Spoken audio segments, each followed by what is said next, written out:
Krugman, author of End This Depression Now. He also writes for the New York Times. You can find his regular column there. Joining us from New York City this morning. Good morning and thanks for being with us. Good morning. Let's start with the title of your book. In surveys of economists, most say we are in a bit of an economic recovery. They use the term recession, but you have this dramatic phrase of depression. End This Depression Now is the title of your book. Why? Well, okay, the way I think about it is a recession is when things are heading down. A depression is when things are down. And we really are way, way down. So we have some months when things look a little bit better and some months when they don't.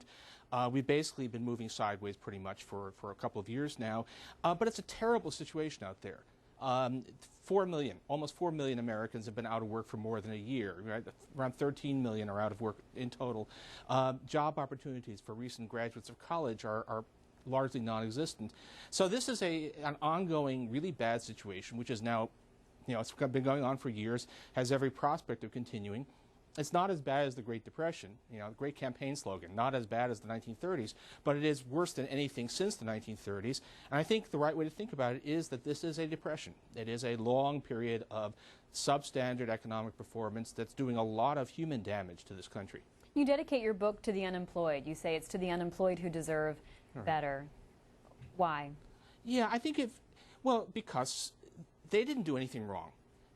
First of all, we talk about, there's this tendency to make it a morality play and say, oh, we overborrowed, we had excess, but the people who were without jobs, they didn't do that. That's not their fault, and it's gratuitous.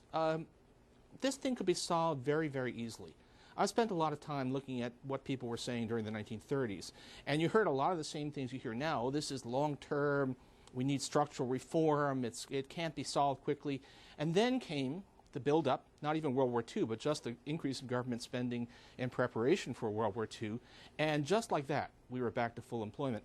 We could do the same thing right now. So the bad thinking and political deadlock among our elite is keeping millions of Americans in a state of desperation. They deserve better. Our guest